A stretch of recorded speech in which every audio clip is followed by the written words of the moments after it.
So we're going to see a lot of this over the next 12 days, especially because of the fact that at this moment in time, it looks like Jermaine Pratt might be returning to the Bengals.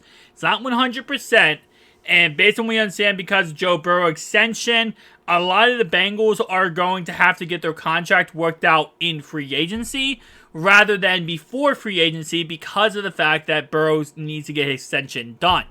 So that means players like Jermaine Pratt, Von Bell, Jesse Bates, Trey Flowers, Eli Apple, Hayden Hurst will get their contracts offered by the Bengals while there's other teams also offering against the Bengals, right? So this might not matter at all. I mean, we go back a couple years back to the whole Deshaun Jackson days when he went from Philly to the Washington Commanders.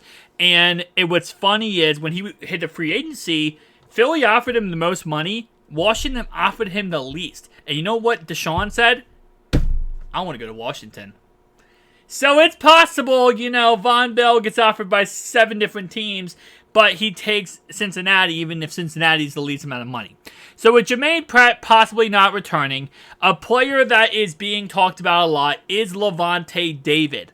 Lavonte David is a 33-year-old middle linebacker. Tom Boyd. Tom, calm down. I know he's over 30. My bad. Tom Boyd is automatically in my head right now. He is over 30. But he's a 33-year-old linebacker for the Tampa Bay Buccaneers, and he's still a really, really solid, amazing middle linebacker. So he played all 17 games last season, 12 the year before that, but you can see 16. He's consistently on the field. And he has very good leadership. This is another thing. He's a top-end player with amazing leadership. So not only is he going to be able to, fill in next to Logan Wilson, where he won't have to be a 3-down, linebacker if Cincinnati cannot remain and keep Jermaine Pratt.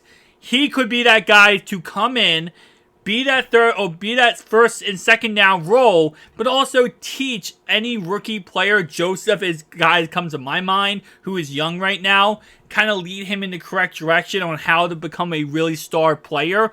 Teach him different things. Because you got to keep in mind, this guy was a right outside linebacker for what? A total of 7, 8. No, actually, no. His whole entire career pretty much until he just went to a linebacker. He was a right outside linebacker his whole entire career. That is exactly what Joseph is right now. So he can teach him how to pass rush, how to be able to get out to the quarterback. I mean, he's this, Lavonte has never been that crazy pass rusher. He's more of a coverage guy. But he can teach him different things on coverage and also getting out to the quarterbacks. I mean, the guy still has, 13, 4, 5, 8 quarterback hits. Again, like I said, he's not known for his quarterback, getting to the quarterback. But keep in mind, Tampa Bay Buccaneers defense wasn't really the greatest until as of recently. They weren't really great until Brady went there in 2020. For the longest time, Tampa Bay Buccaneers defense was trash because Jameis Winston would throw 17 interceptions a game. So it's one of those things to take in consideration, where you're getting a player who isn't going to be a guy who's going to, first off, cost that much. My guess is Lavonte will probably ask for a 2-year contract. I'm going to say in the ballpark range of maybe $20 million, maybe 18. You could probably get him for $6 or $7 million a year, and then the signing bonus would probably make it a $20 million contract for 2 years, which is not bad. That's not bad at all. And I know Tom Boyd is in my ear right now saying over 30 is just simply not the case. But I have to raise him this. When I talk about Wagner, you actually said that I made some good points on why you guys should get Wagner, even though he's over 30. So I don't want to hear it, Tom. But no, on the real note though, guys, yes.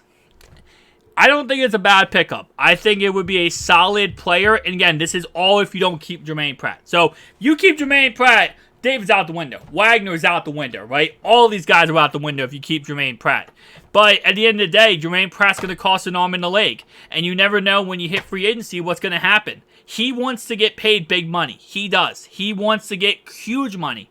And there will be a team out there like the Jets, like the Giants, like the Bears, who have the money to do so. The Falcons, who would say, hey, Jermaine, we'll give you 12, 13 a year to go play for us. And at the end of the day, since he's probably going to offer Jermaine Pratt around 8 or 9 a year, and that might just not be enough for him.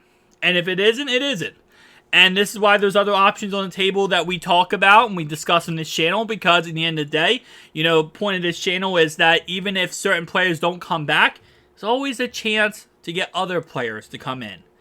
And even if they're over the age of 30.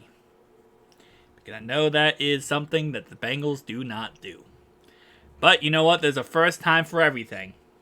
And Lavonte David, while he's more of a coverage linebacker, still going to be a solid linebacker for you guys. Tell me down below your thoughts and opinions, guys. I'll see you guys in the next one. Peace out.